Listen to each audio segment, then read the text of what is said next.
A finales del siglo XIX, la tradición esotérica adquiría popularidad en Occidente.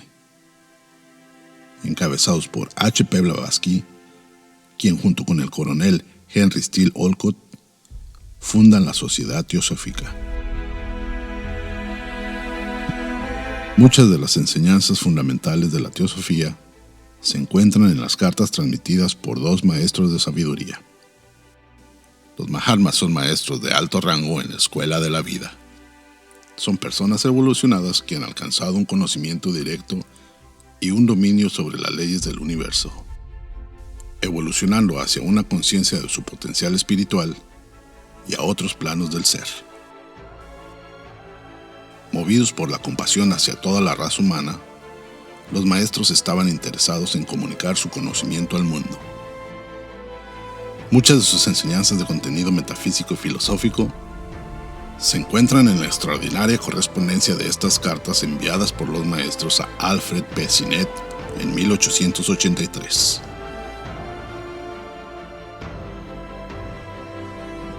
Hacemos la invitación para unirse al estudio de las cartas de los Mahatmas los días martes a las 11:30 horas del centro de México. Impartido por Enrique Reich, doctor en psicología, autor y conferencista internacional, donde analiza los aspectos fenomenales del contenido de las cartas y comenta su impacto posterior en la sociedad teosófica.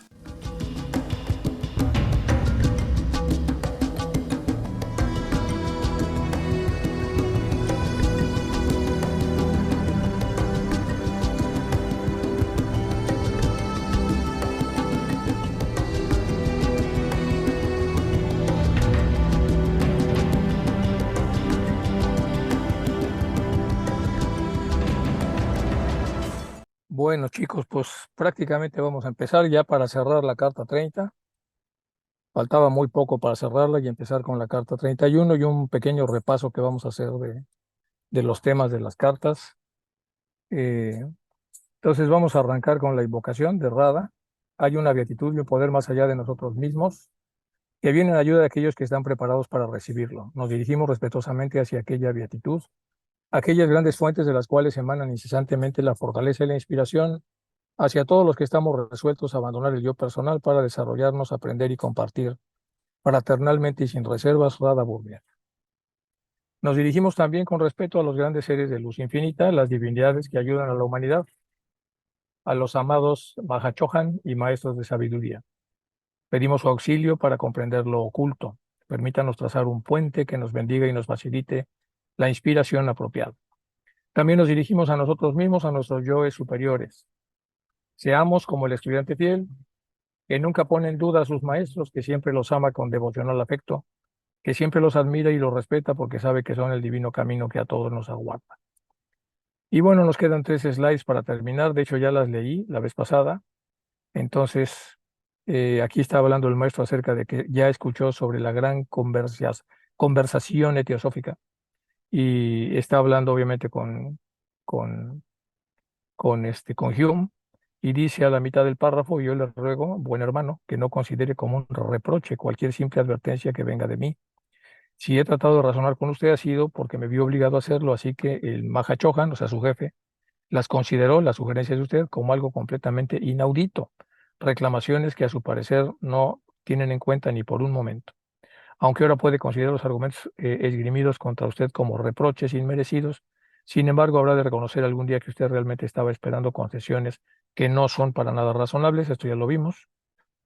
Luego le pidió que tome nota, y aquí viene alguna de sus... no es entre los Herbert Spencer y Darwin, los John Stuart Mills, de donde tiene que hallarse los millones de espiritistas ahora intelectualmente extraviados. También ya lo vimos, y vamos a cerrar la carta con este último slide, que sí, lo voy a leer completo.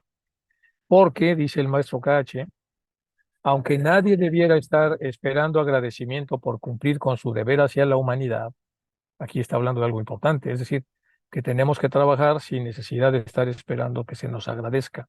Aunque nadie debería estar esperando agradecimiento por cumplir con su deber hacia la humanidad y hacia la causa de la verdad, aquí está hablando de la verdad como una causa. Es decir, bueno, ahora lo hablamos, puesto que, después de todo, el que trabaja para los demás también trabaja para sí mismo. Sin embargo, hermano mío, Me siento profundamente agradecido a usted por lo que ya ha hecho. No soy muy efusivo por naturaleza, pero confío en demostrarle que algún día yo no soy un ingrato como usted piensa. Y usted mismo, aunque evidentemente ha sido indulgente en las cartas que me ha dirigido, al no quejarse de lo que llama fallos e inconsistencias en las nuestras, sin embargo, no ha llevado tan lejos esa indulgencia como para dejar al tiempo y a las explicaciones ulteriores la tarea de decidir si tales fallos fueron reales o solo fueron aparentemente en la superficie. Usted siempre se ha quejado a Sinet, incluso a Ferran al principio. Si usted considera, aunque solo fuera durante 5 minutos en imaginarse la posición de un gurú nativo y de un chele europeo, vería enseguida cuán monstruosa debería parecer a cualquier relación como la nuestra para la mente de un nativo, y usted no causaría ninguna falta de respeto. Ahora bien, le ruego que me entienda, yo no me quejo, pero el simple hecho de que usted se dirija a mí como maestro en sus cartas me convierte en el hazmerreír de los nuestros chuctus. Y aquí fue un lío que encontrara yo quiénes son los chuctus, pero bueno, lo que encontré es esto. Los chuctus son los candidatos para convertirse en bodhisattvas, es decir, son hermanos muy adelantados que están ya por convertirse en bodhisattvas. Entonces, ese grupo que se llama así, chuctus, dice el maestro KH, se muere de risa cuando le llaman al maestro KH maestro. Bueno, es lo que le está aquí reclamando, que por qué le dice maestro, etcétera. Bueno, que conocen algo de nuestra relación. Nunca hubiera mencionado este hecho, pero estoy en posición de demostrárselo, incluyendo aquí una carta de Subarro dirigida a mí, llena de excusas, y otra HPB llena de sinceras verdades, ya que ambos son chelas, o mejor dicho, discípulos. Espero no estar cometiendo una indiscreción en el sentido occidental. Usted me hará favor de devolvérmelas después de leerlas y de tomar nota de lo que dice. Se le envían como estrictamente confidenciales estas cartas y solo para su instrucción personal, es decir, para que le sirvan a usted para desarrollarse. Observará en ellas cuanto ustedes los ingleses tienen que reparar en la India antes de esperar a hacer algo bueno en el país. Mientras tanto, debo terminar reiterándole una vez más la seguridad de mi sincera consideración y estima. Sinceramente, suyo, maestro KH. Bueno, así termina la famosa carta. Tiene muchas cosas importantes que mencionar.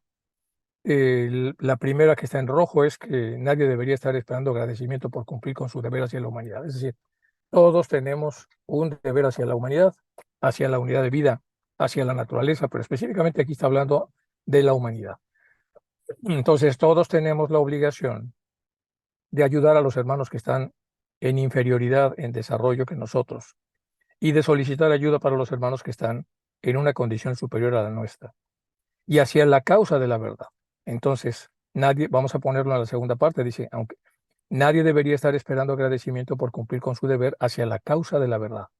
Es decir, una persona por el hecho de ser veraz no es suficiente que quiera que le pongan las medallas porque fue veraz, porque solamente por ser veraz no es suficiente. Entonces, aquí de esto viene una reflexión muy interesante que también viene en el Nuevo Testamento cuando le dicen a Cristo, esta persona que ya cumple todos los mandamientos y que ahora que sigue, podemos interpretar eso como la persona que hace lo justo para ser bueno. Es ya te hago lo justo, lo justito, que son pues seguir los mandamientos, etcétera, etcétera. Pero eso es lo justo. O sea, ¿quién va más allá de lo justo? Pues el que sigue la causa de la verdad.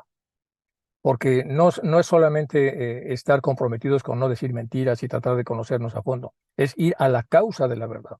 Y la causa de la verdad pues tiene varios niveles de profundidad. No nada más se queda en lo justito, en lo mínimo, en el pase para aprobar en la universidad, que puede ser 7.5, el que sacó 7.6, pues ya pasó. Sí, pero no se espera eso de nosotros. Se espera que acojamos la causa, es decir, que saquemos notas sobresalientes, que nos metamos a fondo con el tema de la verdad. Bueno, así es como termina esta carta y es la famosa carta 30. Y ahora vamos a hablar, pues, una especie de síntesis, de un repaso un poco de lo que han sido estas primeras cartas, porque ha habido de todo. Y aquí quisiera yo rescatar esto que viene en una de las cartas de Barker, en el arreglo que hizo Barker, que dice esto, hay que meditarlo con cuidado. Profundice en la naturaleza y en la esencia del sexto principio del universo y del hombre, y habrá desentrañado el mayor de los misterios de este mundo nuestro. Vamos a leer esto con calma. Le está diciendo, profundice otra vez, que no se quede con lo mínimo, que no se quede en el mínimo aprobado, en el 7.5, que profundice, que vaya más allá, profundice en la naturaleza y en la esencia del sexto principio del universo, principio búdico. La naturaleza, de qué está hecho, cómo es, cómo se forma, qué es eso, y en la esencia, qué es en la profundidad del sexto principio del universo y del hombre. Y habrá desentrañado el mayor de los misterios de este mundo. ¿Y por qué no? Si está usted rodeado por él, profundice sobre cuáles son sus manifestaciones conocidas, cuáles son las manifestaciones conocidas de este principio, como el mesmerismo, la fuerza ódica, etcétera. Todos los distintos aspectos de una fuerza única, capaz de aplicarse positivamente o negativamente. Bueno, esta es entonces una de las reflexiones que se pueden hacer en relación a las primeras cartas, profundizar sobre el sexto principio, y lo vamos a hacer antes de seguir avanzando, porque aquí tenemos un resumen y una especie de collage de un montón de las cosas que los maestros han comentado. Carta 22, alguna reflexión también. Los adeptos más grandes no han penetrado más allá del sistema solar. Los adeptos más grandes que ustedes conocen, dice el maestro, no han penetrado más allá del sistema solar. Es decir, hay otros muchísimo más grandes, de talla universal en el cosmos con K. Entonces, los adeptos conocidos sí están más adelantados que ustedes que nos leen en estas cartas, pero hay otros muchísimo más adelantados. Es decir, si estuviéramos en una escala de una escuela común y corriente, nosotros estamos en el jardín de niños, los maestros están en tercero o cuarto de primaria o de EGB, y por supuesto que hay otros que están en la escuela secundaria, en el bachillerato, la preparatoria, otros están en la universidad y otros están en el doctorado. O sea, hay toda una cadena hacia arriba enorme. Entonces, los adeptos más grandes que ustedes conocen no han penetrado más allá del sistema solar, pero conocen con certeza la existencia de otros sistemas solares a pesar de no haber penetrado. El movimiento gobierna las leyes de la naturaleza. Esta frase es muy importante. El movimiento es lo que hace posible que se gobierne, que las leyes de la naturaleza gobiernen. Es decir, las leyes se cumplen a través del movimiento, porque de lo estático no podría ocurrir este gobierno. El gobierno necesita dinámica, y la dinámica, recordemos en la física clásica, es el movimiento de los cuerpos atendiendo a las causas. Entonces, no es cinética, que son los movimientos de los cuerpos sin atender a las causas. El movimiento es dinámico. Y es a través del movimiento dinámico como la naturaleza se gobierna a sí misma. El gobierno se da por la posibilidad de que se desplace en unidades de tiempo el devenir de las cosas. No hay lugar para un gobernador moral del universo. La oscuridad no comprende la luz porque es aniquilada por ella. Vamos con la primera frase. No hay lugar para un gobernador moral del universo. Es decir, una individualidad que se convierta en gobernador moral. No hay lugar. Y la siguiente frase, la oscuridad no comprende a la luz, porque es aniquilada por ella. La oscuridad que suele trabajar en grupo, que suele trabajar en equipo, que suele simpatizar con las personas que son oscuras en su manera de pensar y de actuar, esa oscuridad es perfectamente aniquilada por la luz. Por lo tanto, entonces, quien quiera mantenerse libre de esa oscuridad tiene que vibrar alto, muy cerca de la luz. Este es otro principio muy importante. De aquí las leyes inmutables y su supuesto creador. Entonces aquí están los Shavivikas nepaleses y el Shavabat, la fuerza, una fuerza de potencialidad ilimitada, pero sin embargo no es Dios, porque el hombre puede servirse de ella. Bueno, aquí hay montones de verdades complejas que tendríamos que profundizar con mucho más detalle, pero que no nos va a dar tiempo de hacerlo, salvo cuando hagamos ya un repaso general una vez que estemos mucho más avanzados. Vamos con la carta 11, los errores de la ciencia. Esta es la parte que a mí por lo menos más me ha llamado la atención. Todos los errores que se hacen a través de una ciencia que pretende descubrirlo todo solamente desde los órganos de los sentidos y desde el plano físico. Pues obviamente eso le queda muy corto a lo que es la realidad de un universo que no tiene un solo principio, sino que tiene 7, y que es muchísimo más complicado de lo que puede observarse a través de los órganos de los sentidos. Entonces dice, soy perfectamente consciente de su respuesta y le doy a usted estos ejemplos tan solo para demostrar cuál desorientadores son los términos que utilizan los científicos de la Tierra. cuán endebles e inciertas son sus teorías. Y finalmente, cuán incompletas son sus enseñanzas. Aquí está hablando de los científicos, entonces, que son desorientadores por los términos que usan. Lo que ellos demuestran es endeble, se cae fácilmente, e incierto, y finalmente las teorías a las que ellos son incompletas. Esa es la ciencia. ¡Qué barbaridad! Una objeción más y habré terminado. Enseñan ellos que todas las fuerzas físicas que ostentan nombres específicos como gravedad, inercia, cohesión, luz, calor, electricidad, magnetismo, atracciones químicas, pueden cambiarse la una por la otra. Pregunta, si acaso los científicos estos que andan de batita blanca y de gafas y que tienen enorme credibilidad en el mundo que hemos creado, ¿acaso ellos enseñan que las fuerzas físicas a las que ellos les han dado nombres específicos, gravedad, inercia, cohesión, luz, calor, electricidad, magnetismo y atracciones químicas, pueden cambiarse la una por la otra? O sea, tienen convertibilidad.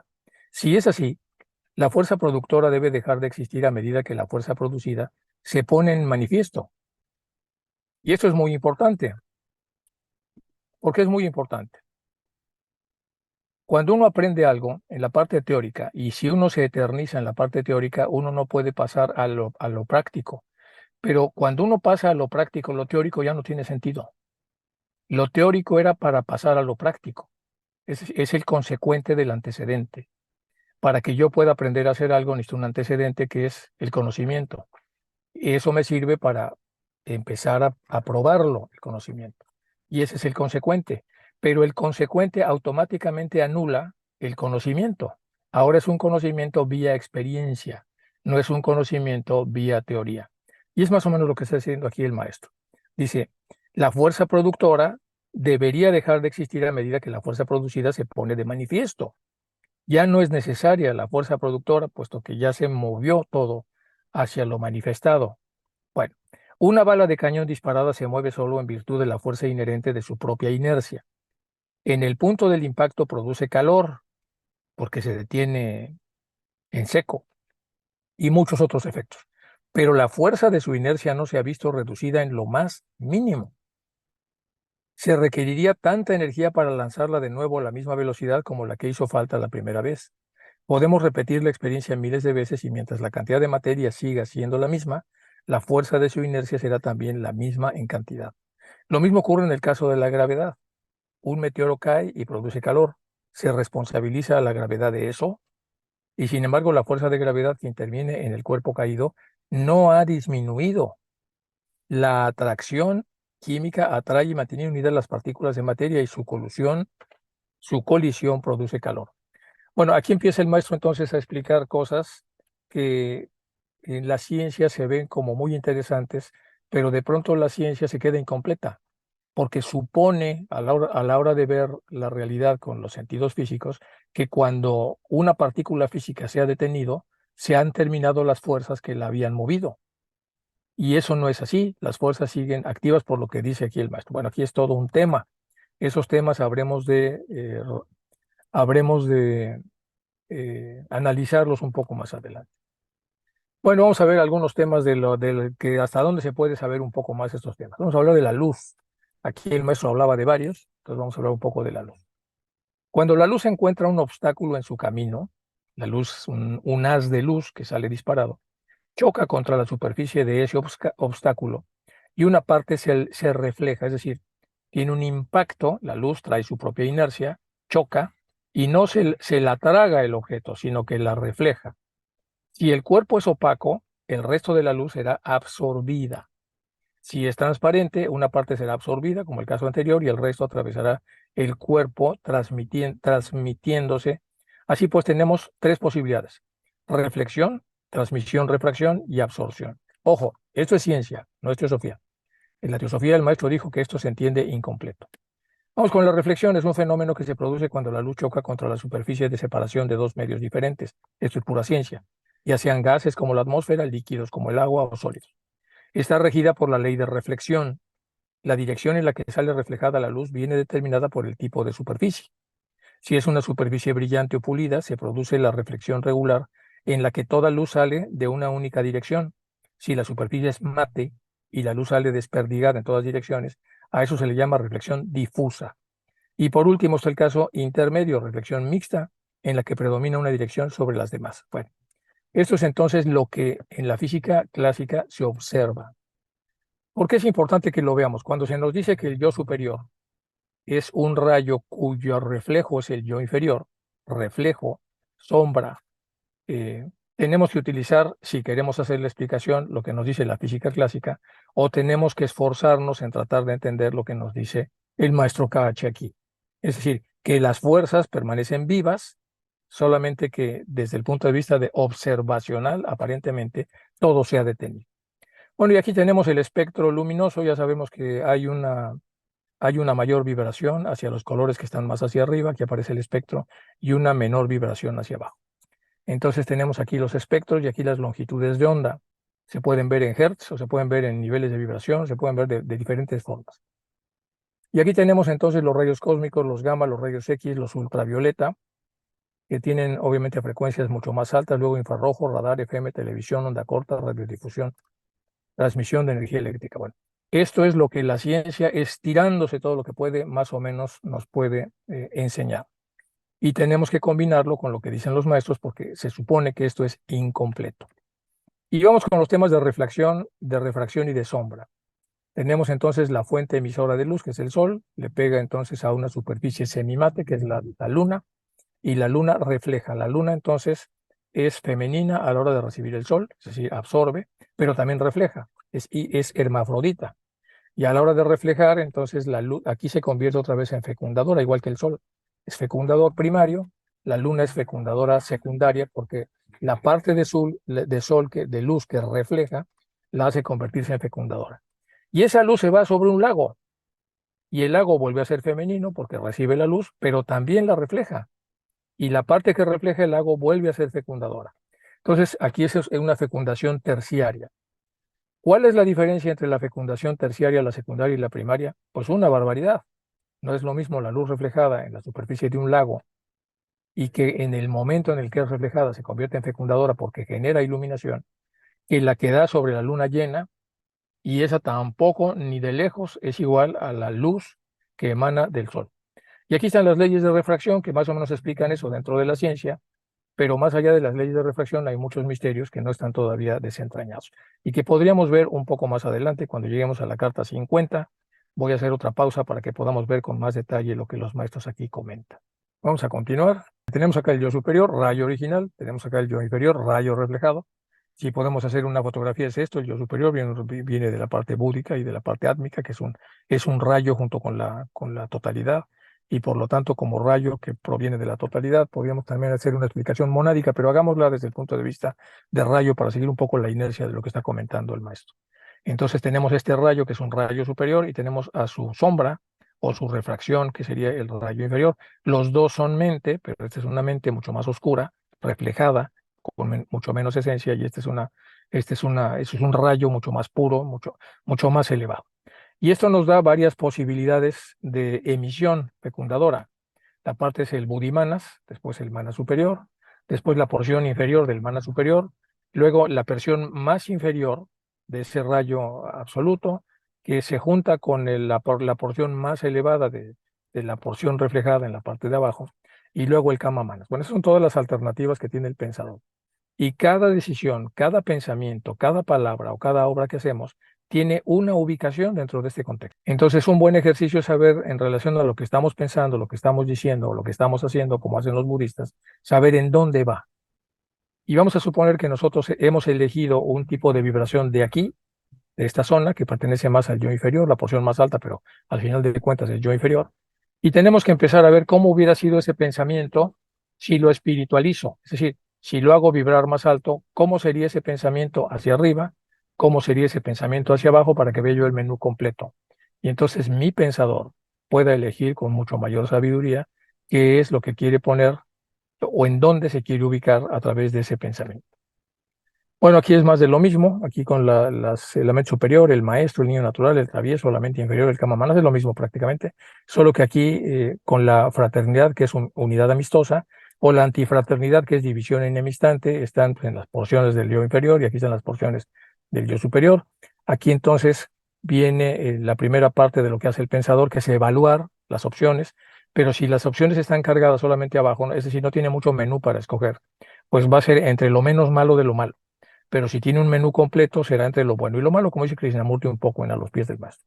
Después de evaluar, suponiendo que el menú es completo, tiene que seleccionar, después tiene que decidir, y después de decidir, ya esto entra en el terreno de las consecuencias, es decir, ya entra en el terreno del karma, y por lo tanto, entonces, la persona que eligió bien, pues habrá invertido de una manera decorosa y apropiada, tal como decía el maestro Cache ahí, en relación a cuando la gente quiere mérito solamente por decir la verdad, cuando ya de por sí se está mejorando a sí misma solamente por hacerlo. Bueno, el impulso magnético no puede ser concebido todavía como una individualidad, entra en la segunda esfera del mismo reino. Aquí está explicando los maestros entonces cómo va pasando de las esferas minerales a las vegetales.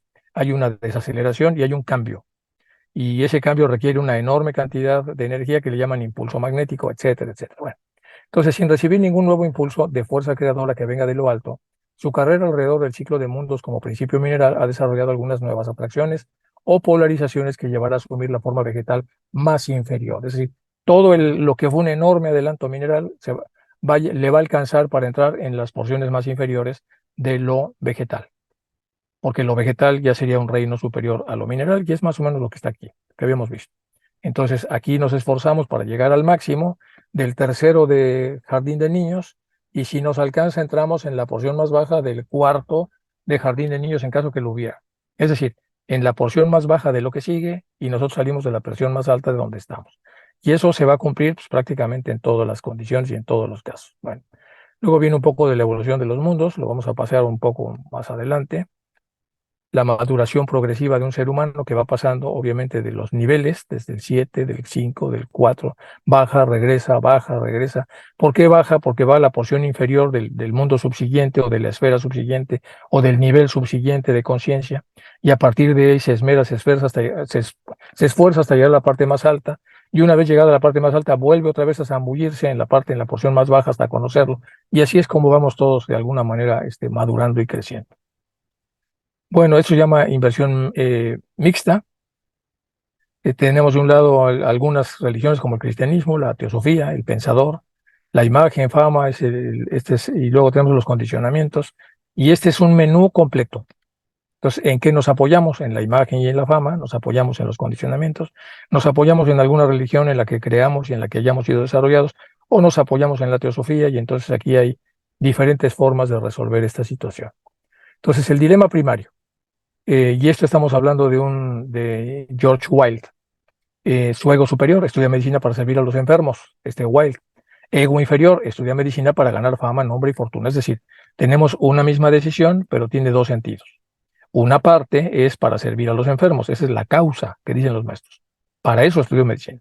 Y la otra es por el ego inferior, para garantizar fama, nombre, fortuna, ganar dinero, etc. Este mismo sujeto en 1844 se unió a la Sociedad de Frenología y más tarde estudió medicina, y se recibió de doctor en medicina en 1851. Dilema primario: se desempeñó como médico homeopático y practicó esta disciplina durante 25 años. Publicó un libro sobre el tema y generó una reacción negativa de los médicos clínicos, porque no eran homeópatas. En 1876 se asumió como presidente interno de la Sociedad Homeopática Británica y contribuyó en gran medida al reconocimiento de esta rama de la medicina. También tenía interés por el espiritismo y el mesmerismo. Decidió entre dos formas de medicina: ego superior, ir hacia la medicina que realmente cura sin dañar, que es la homeopatía; ego inferior, irse a la medicina que cura dañando. Sin embargo, puede estar contaminada la decisión, ir contra la alopatía obteniendo lucimiento personal. No lo sabemos. Pero es decir, todo el tiempo estamos nosotros entonces metidos en estos dilemas. Dilema secundario: se unió a la Sociedad Teosófica. Este mismo señor, el señor del que estamos hablando actualmente, también fue teósofo. Se unió entonces George Wilde a la Sociedad Teosófica en 1879. Y fue presidente de la Sociedad Teosófica Británica de Londres, de la famosa Sociedad Británica de Londres, de la que tanto ha hablado el maestro. Desde principios de 1880 hasta agosto del 82, es decir, 2 años. Luego renunció a la sociedad. Luego, en el 83 y 84, escribió los artículos escépticos sobre Madame Blavatsky y los maestros sabiduría, en la revista espiritista londinense Light, que fue tan complicada y tan compleja. Nuevamente, la búsqueda del brillo personal, el nombre que sobresale por fabricar titulares, por hacer cosas que llaman la atención, aunque sean falsas. Su condicionamiento: una adhesión a los dogmas cristianos inamovible, por el costo en imagen y por el costo interior. No lo sabemos, pero sí lo que el maestro KH dice de él. Doctor Wilde, le preguntan, un cristiano hasta la médula de los huesos, así se expresó de él el maestro Cage. ¿Y qué quiere decir hasta la médula de los huesos? Pues eso es un cristiano cerrado a la posibilidad de hacer una comprensión secundaria de toda la doctrina cristiana y se convierte en literalista de todo lo que son los dogmas cristianos. El sistema límbico, y aquí tenemos otras cosas relacionadas con lo que el maestro también ya ha comentado, incluye la circunvolución singular del cíngulo, la cisura longitudinal, el septum, el cuerpo mamilar, del hipotálamo, fornix, hipotálamo, la amígdala cerebral y el hipocampo. Bueno, tenemos entonces el cerebro reptil, que está aquí abajo, que el R complex, luego tenemos al cerebro más mamífero, que está aquí, ya dividido en dos porque van a venir los hemisferios cerebrales, y esto que es como el mesencéfalo. ¿Dónde está la importancia de eso? Bueno, ahí hay glándulas que en un momento dado se van a activar, una vez que sigamos nuestro proceso evolutivo. Una parte importante de la hipófisis que está aquí y la famosa glándula pineal, que de momento está apagada y que cuando se despierte entonces producirá la actividad clarividente. Esto es muy interesante. Si yo no reflexiono bien cuando soy atacado, cuestionado, y respondo, lo que hago es que donde recibí la patada, pateo. Pero si en vez de responding, algo reacting, o sea, reacciono, que sí que voy a entender que hay un abanico y que voy a elegir desde dónde quiero contestar. Desde la zona donde he recibido el golpe o voy de alguna manera a sublimar esa energía para transformarla en la forma en la que yo quiero contestar. Es decir, tú puedes hablarme en el tono en el que tú quieras, pero yo decidiré, una vez que haga una reacción apropiada, desde qué parte de mi ser quiero contestarte. Y eso es reacting. Pero si cuando tú me agredes desde un tono vibracional yo respondo igual, eso es responding. Entonces, ese es el condicionamiento. El condicionamiento es un responding y la reflexión superior es un reacting. Nos vamos, y ahora sí nos vamos con la carta 31. Bueno, la carta, por fin entramos en la carta 31. Carta 31, recibida en Londres, 26 de marzo de 1881. Ya vimos algunas cosas anteriores para cerrar toda la parte anterior. Y ahora, aunque me faltan los Kumaras y en general todas las cosas que vamos a repasar un poco más adelante, en la medida que son tocadas, tanto en la doctrina secreta como en las cartas, voy a empezar ya con lo que es la lectura de la carta 31.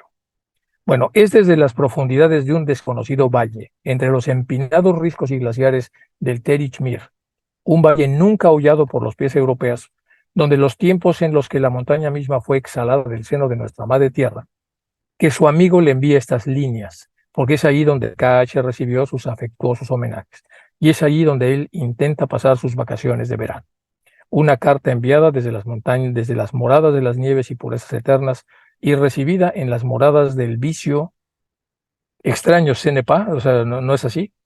¿Querría o mejor podría yo estar con usted en esas moradas? No. Por lo demás, estuve en diferentes ocasiones, aunque no en forma astral ni en ninguna otra forma tangible, sino simplemente en pensamiento. ¿No le satisface? Bien, bien. Usted conoce las limitaciones a las que yo estoy sujeto en su caso y debe tener paciencia. Entonces, vean nada más qué clase de introducción. Vamos a repetirla porque está sumamente creativa y compleja. Dice, es desde las profundidades de un desconocido valle, entre los empinados riscos y glaciares del Terichmir, y pone un valle nunca hollado por pies europeos desde los tiempos en que la montaña misma fue exhalada del seno de nuestra madre tierra. Eso es pura poesía. Desde el momento en que esta montaña fue exhalada, o sea, surgió a través del seno de nuestra madre tierra, que su amigo le envía estas líneas. Yo, KH, a usted, señor Hume, porque es allí donde KH, yo, es decir, yo recibí sus cartas, y es allí donde él, el maestro, intenta pasar sus vacaciones de verano. Una carta enviada desde las moradas de las nieves y purezas eternas, ha enviado él desde las moradas nevadas y de pureza eterna, y recibida en las moradas del vicio, es decir, Londres. Es extraño, ¿no lo cree usted? ¿Querría o mejor podría yo estar con usted en esas moradas donde está usted, en el vicio? Pues no. Por lo demás, ya estuve en diferentes ocasiones, pero no en una forma astral, ni en ninguna otra forma tangible, sino simplemente en pensamiento. ¿No le satisface? Bien, bien, usted conoce las limitaciones a las que yo estoy sujeto en su caso y debe tener paciencia. Su futuro libro es una pequeña joya y pequeño e insignificante como es, algún día puede verse remontado tan alto como el monte Everest. Se remonta sobre las colinas de Simla. Entre todas las otras obras de esta clase, en la jungla de la literatura espiritista, demostrará ser indudablemente el redentor ofrecido en el sacrificio de los pecados del mundo de los espiritistas. Ellos comenzarán rechazándolo, aún más, difamándolo, pero encontrará sus 12 fieles, y la semilla lanzada por su mano en el suelo de la especulación no crecerá tanto como la cizaña. Hasta aquí podremos prometer, con frecuencia, es usted demasiado prudente. Demasiado a menudo le recuerda que usted al lector su ignorancia y presenta en el libro tan solo como una modesta teoría, lo que en el fondo de su corazón usted sabe y siente que es un axioma o una verdad primordial. Aquí es un pequeño reclamo, dice, usted se pecó de prudente, cuando usted demasiado a menudo recuerda al lector su ignorancia y presenta el libro tan solo como una modesta teoría. ¿Cómo que modesta teoría? ¿Cómo que modesta teoría? Por eso le reclama que sea tan prudente. Lo que en el fondo de su corazón usted sabe y siente que es un verdadero axioma, es decir, una verdad primordial. Y en lugar de ayudar al lector, le deja perplejo y crea la duda en él. Pero es un vivo y preciso relato y como apreciación crítica de los fenómenos de los que usted fue testigo personalmente, es mucho más útil que la obra del señor Wallace. Esta es hacia esta clase de fuentes que los espiritistas deberían ser estimulados para saciar su fe de fenómenos y conocimiento místico, en lugar de dejarles que se traguen la sarta de tonterías que encuentran en el Banners of Light y algunas otras obras por el estilo. Bueno, pues así arranca el maestro, felicitando a Sinet por la obra que sabemos todos que fue muy importante, fue un parteaguas, pero diciéndole que hubiera sido más franco y hubiera dicho que no, que esto era simplemente, eh, como aquí lo puso, una modesta teoría, sino más bien un axioma, una verdad primordial que debería ser tomada en cuenta. El mundo, dice el maestro, y me refiero al mundo de las existencias individuales, es decir, el plano físico, está lleno de esos significados latentes y de esos profundos designios que son subyacentes a todos los fenómenos del universo. Vamos a ver otra vez lo que dice el maestro. El mundo físico está lleno de esos significados latentes. Y quiere decir que no han brotado porque no han sido tocados con la suficiente seriedad por parte de los teóricos que están escribiendo. Y entonces se queda un significado latente, se queda ahí escondido.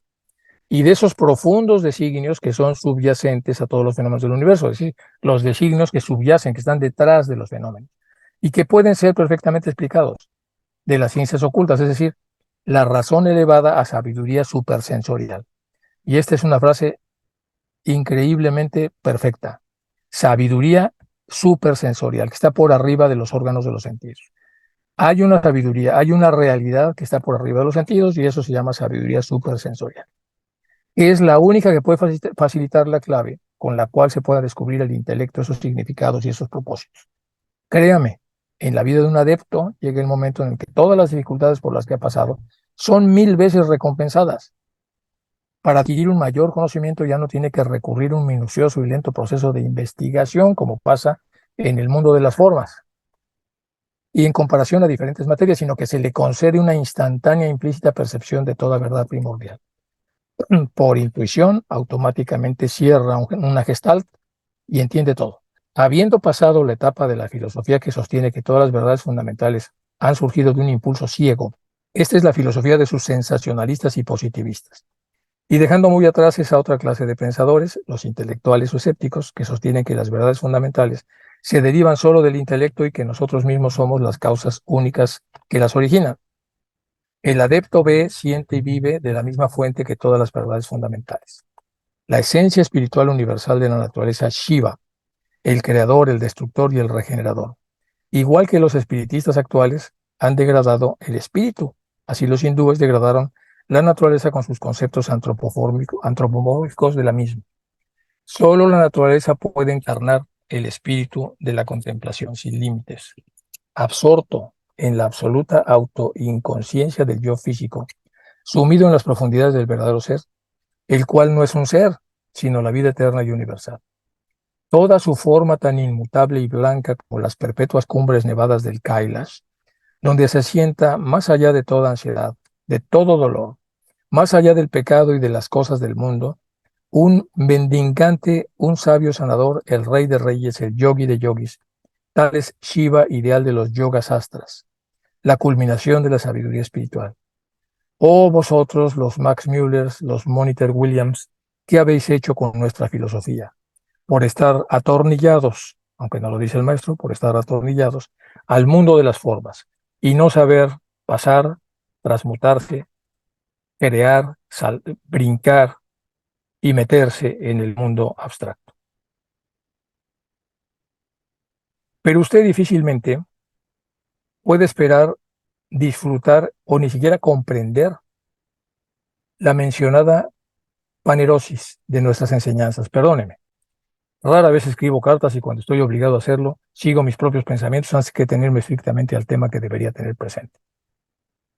He trabajado durante más de un cuarto de siglo, día y noche, para conservar mi lugar dentro de las filas de este ejército invisible, pero siempre activo, que trabaja y se prepara para una tarea que no puede aportar ninguna recompensa, a no ser la concienciación de que estamos cumpliendo nuestro deber hacia la humanidad.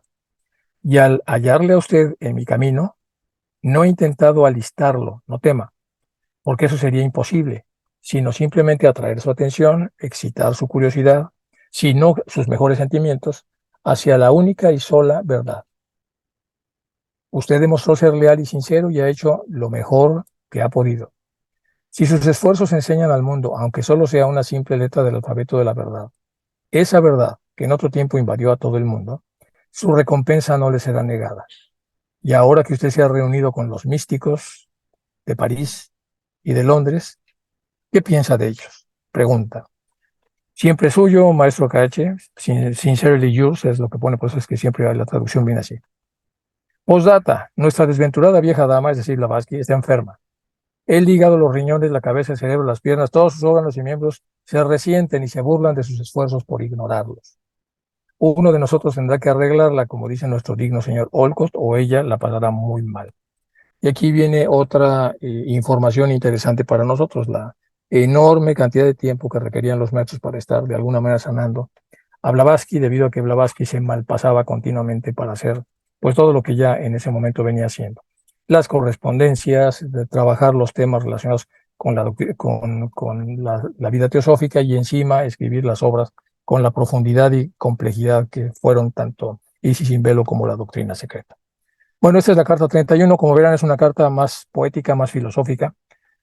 Es una carta pues llena de detalles, que es fácil más o menos desentrañar, porque el maestro está como retomando vuelo para pasar ahora a la carta que sigue, que es la carta 32. Y en esta carta 32 el maestro continúa, dice: lamento todo lo que ha sucedido, pero era de esperar.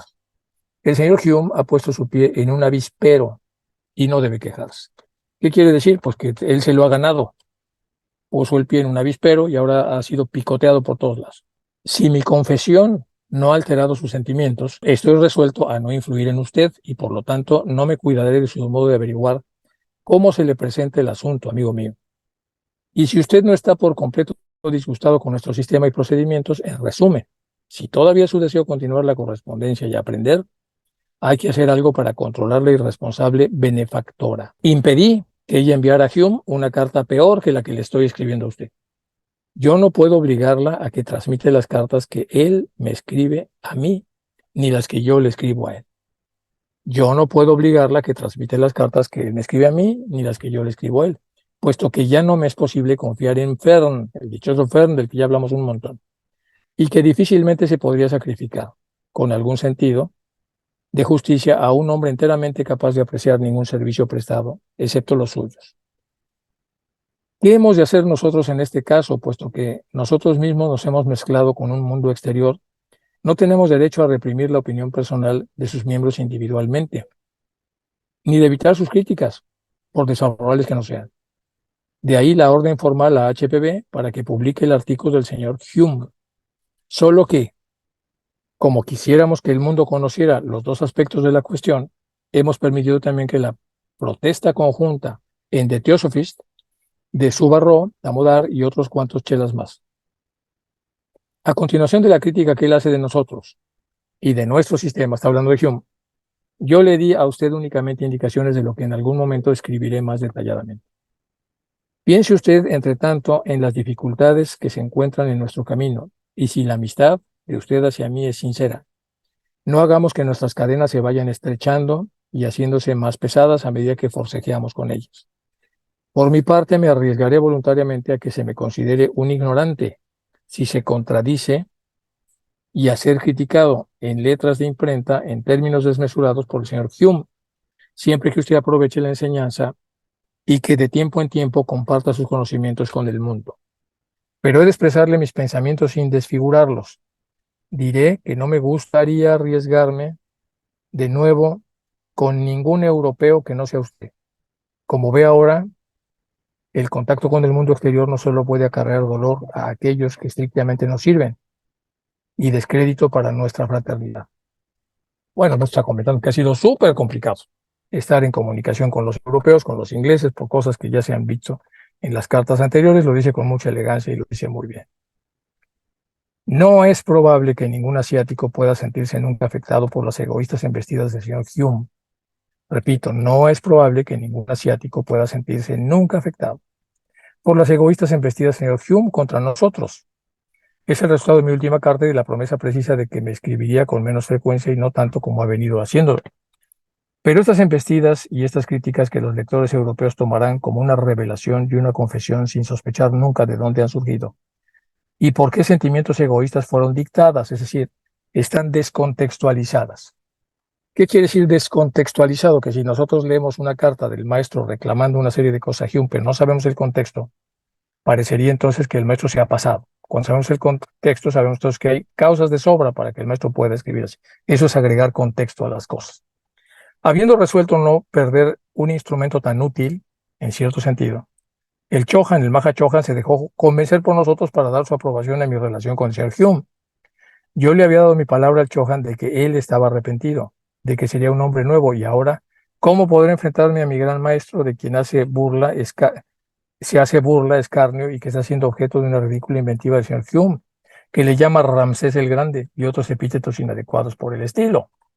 Entonces le llama Ramsés el Grande, pues ya sabemos por qué Ramsés el Grande, pues un emperador todo grandioso, que hacía cosas impresionantemente grandes, entonces es un epíteto muy fuerte que le diga de esa manera. Y emplea en sus cartas términos cuya brutal grosería me impide repetirlos y que han sublevado mi alma cuando los he leído. Palabras tan sucias como para corromper el mismo aire que las toca, y que yo me apresuré a enviarle a usted con la carta que las contenía para no tener así esas páginas en mi casa, llena de jóvenes e inocentes chelas a los que yo quisiera evitar que jamás oyeran tales expresiones y menos aplicadas, obviamente, a su persona. Luego, usted mismo, amigo mío, influido en esto por el más de lo que usted sabe o sospecha, usted mismo deduce demasiado pronto que hay contradicciones, donde no hay más que expresiones incompletas. La novedad o el aspecto incomprensible de cualquier hecho afirmado por usted, ciencia, no es razón suficiente para calificarlo inmediatamente de contradicción o de proclamar, como lo hace el señor Hume, con el artículo que él podría enseñar en una semana, lo que consiguió de nosotros en 18 meses, porque el conocimiento de ustedes es todavía tan limitado que a él le resultaría difícil decir cuánto sabemos o no sabemos nosotros acerca de los muchos temas que normalmente se ventilan en las cartas que todos normalmente compartimos. Bueno, voy a quedarme en esta carta, en esta parte de la carta. Prácticamente ya se terminó. Voy a terminarla, que es la 31, que es muy corta. Pero me he alargado demasiado sobre este ataque irracional, ilógico y antifilosófico contra nosotros y nuestro sistema. Algún día demostraremos la nulidad de las objeciones formuladas por el señor Hume. Puede que el municipio se le considere como un sabio consejero, pero a duras penas podrá ser considerado como tal por nosotros. Me acusa de haberme valido de él para dar ideas y hechos falsos al mundo, y añade que de buena gana se apartaría, que rompería con nosotros, si no fuera por su deseo de beneficiar al mundo. Verdaderamente es el método más cómodo de barrenar todas las ciencias, porque no hay una en la que no abunden hechos falsos de las ciencias de ustedes y teorías extravagantes. Solo que mientras que las ciencias occidentales crean confusión, nuestra ciencia, más confusa aún, explica todas las apariciones, discrepancias y concilia las más disparadas teorías. Por lo demás, si usted le hace entrar en razón, pronto terminará todo, esta vez de modo irrevocable. No necesito confirmarle mi sincera consideración por usted, y nuestra gratitud por lo que ha hecho aquí por la sociedad. Indirectamente por nosotros dos, ocurra lo que ocurra, estoy a su servicio. Si hubiera manera, desearía hacer todo lo que pudiera por su amigo el coronel Chesney. Por consideración a usted, si le evita la crisis y se desvanece la negra nube. Le insinuaré el tanto como pueda, pero no será demasiado tarde. Sinceramente suyo, sincerely yours, maestro KH. Y luego viene otra corta, pero nos vamos a quedar ahí.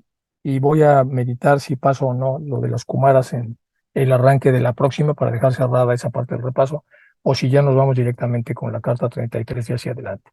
Voy a dejar de compartir por si hay alguna observación, comentario o lo que fuera. Bueno, chicos, Sí, Enrique, este, con relación a la pregunta que le hace el maestro Cache al señor Sinner sobre los místicos, entre comillas, de París y Londres, donde le dice, ¿qué piensas de ellos? Bueno, no es hacia esos místicos de los que habla la carta, sino aquellos que realmente han sido místicos. Recuerdo una charla del señor Juan Viñas, donde mencionaba que el propósito de las religiones era generar místicos y ya después de ese proceso ya seguían hacia el discipulado, por decirlo así, hacia las iniciaciones sería el siguiente paso. ¿Qué opinas acerca de esto, Enrique? mira, yo pues la opinión no tengo tanto desarrollo como para hacer una opinión personal. Te voy a decir lo que yo he preguntado y lo que he visto y las gentes pues, que de alguna manera me han instruido. Y me quedo con algunas observaciones que me llaman mucho la atención. Una es que los grandes siglos de grandes instructores son del 2500 hace 2000 años, es decir, del siglo V antes de Cristo al siglo cero, donde están ahí pues están todos, ¿no? Están desde Buda hasta Cristo, pasando por un montón de los grandes sabios de esa época. Y algunos tienen un desarrollo, hay una parte de Leadbeater también que habla incluso de los desarrollos de las habilidades internas de una persona, que dice, está el autodidacta, luego el autodidacta que tiene un maestro y luego está, bueno, pone dos más que no me acuerdo, pero la otra es el que se hace adepto, es decir, que entra en todo un sistema para que a través de una serie de personas más desarrolladas que el que eduquen al que recién está encontrando esas habilidades. Entonces, teniendo en cuenta que el proceso evolutivo de las almas llega a un momento donde se requiere que se organice bien todo ese conocimiento para poder evolucionar, en ese sentido, algunas religiones ofrecían iniciaciones y maestros muy desarrollados para educar o ayudar a que los estudiantes pudieran educar las habilidades que poco a poco se iban desarrollando. Entonces, ese era como el sentido importante de la religión, por lo menos de algunas religiones. Por eso las religiones empezaron a tener unas partes más esotéricas y otras más exotéricas. Y empezaron a dividirse en una serie de cosas, por lo menos las religiones antiguas, sobre todo de las que tenemos más cercanas, Egipto y Grecia, por lo menos en conocimiento.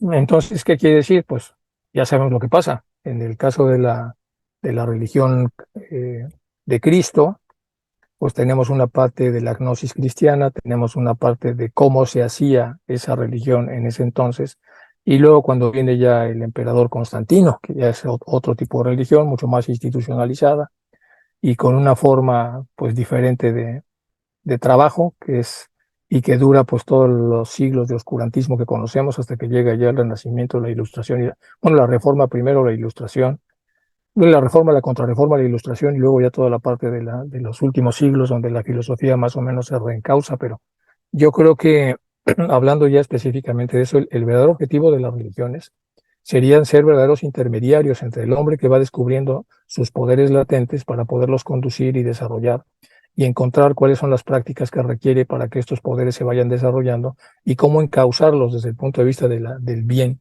Eso deberían ser las religiones. Si lo hacen o no lo hacen, pues bueno, eso ya es otro tema.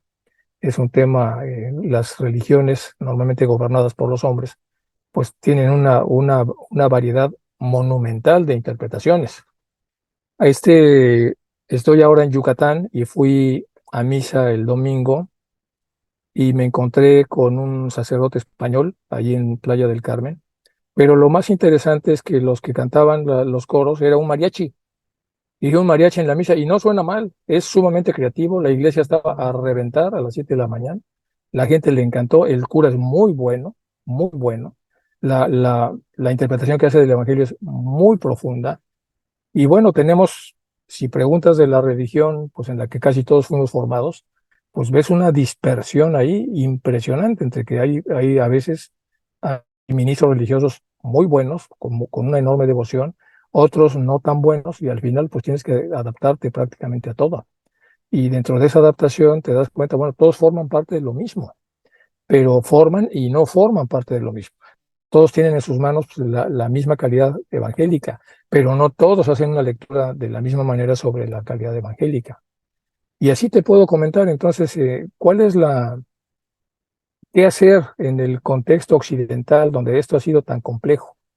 La reflexión más fuerte que yo he escuchado de eso, una vez que me tocó dar una conferencia de disonancia cognitiva, todos sabemos que la disonancia cognitiva es cuando una persona hace algo contrario a sus principios. Eso es disonancia cognitiva.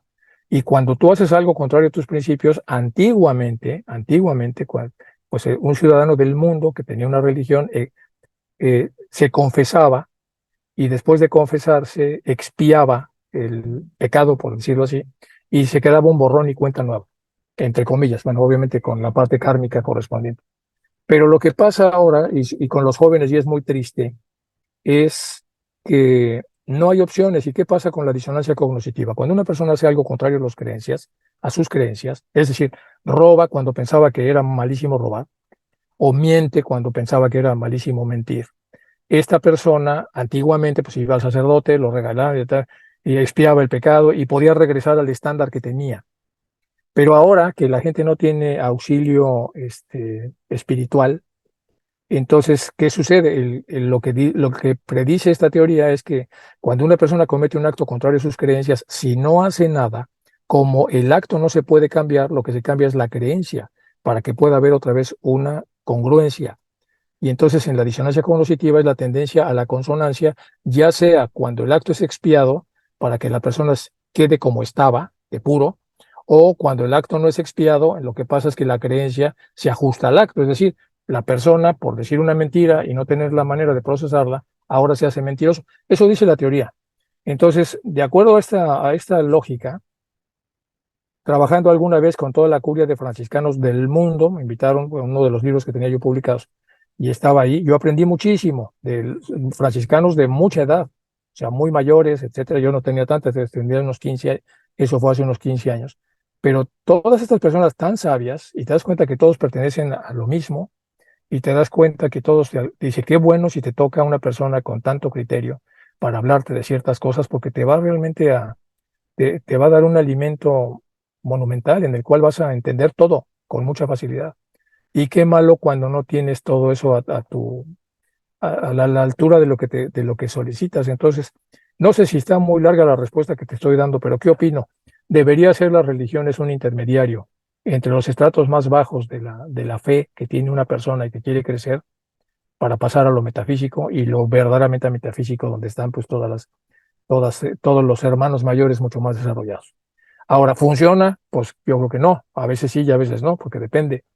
Y depende de dónde caigas y dónde estés, pero los mismos orientales hablan de que el karma que tienes determina si vas a tener o no estas ayudas. Entonces, al final, terminamos siendo arquitectos de nuestro propio destino, y si nos metemos en situaciones muy complejas es porque también estamos de alguna manera preprogramados por nosotros mismos debido a las cosas que hemos hecho y el tipo de investigación en la que hemos estado. Creo que la pregunta es bastante complicada, Rafa, pero yo creo que por ahí podría ser, aclarando que yo no soy un especialista como para dar cátedra de estos temas. Simplemente estoy opinando en función de cómo me ha tratado la vida. Y sí me he llevado tremendos desencantos y lo que sea. O sea, no es tan fácil el asunto. Yo creo que ni para mí ni para cualquiera. Pero es lo que yo podría decir. Probablemente haya alguien muchísimo más capacitado que yo para contestar una pregunta de ese calibre. Gracias, No, Enrique. gracias a ti, Rafa, gracias. Abarcaste varios puntos muy importantes a considerar. Sí, gracias. Pues sí, Estuvo es que más es que todo un bien la tema. respuesta. Y es una responsabilidad para nosotros como teósofos, ayudar a que la gente que se equivoca, porque todos nos equivocamos, pues por lo menos no se degrade y pueda regresar otra vez a un estándar razonablemente elevado de la moralidad que tenía previa al fallo cometido.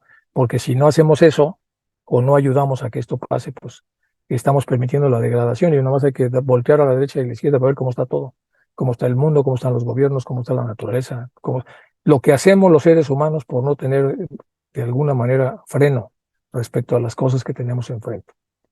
Y bueno, las cartas son una joya, la forma como reclama el maestro o las acusaciones, etcétera. Ya hemos hablado un poco de esos temas. Todavía continúan estas cartas, pero poco a poco iremos entrando en otros temas donde los maestros también son increíblemente ilustradores respecto a lo que tenemos que hacer como humanos. Primero es ubicarnos. Estábamos hasta abajo, como dice Martin Liederman, estamos pero hasta abajo, entonces hay que tener conciencia de nuestra imperfección y las barbaridades que podemos hacer estando donde estamos, como para que podamos leer y tener un poco más de prudencia y de autoconocimiento para tratar de conducirnos lo mejor que podamos. Pero aún así, seguramente fallaremos porque pues es nuestra naturaleza, entonces hay que estar concentrados y echarle muchas ganas. Y chicos, muchas gracias por mantener viva la clase. Ya vi que no hay ninguna otra manita y nos vemos la próxima semana, que yo me estoy derritiendo porque estoy en un lugar que está casi a 40 grados, entonces ya voy a tomar un agua mineral. Nos vemos, chicos, muchas gracias por estar en la clase.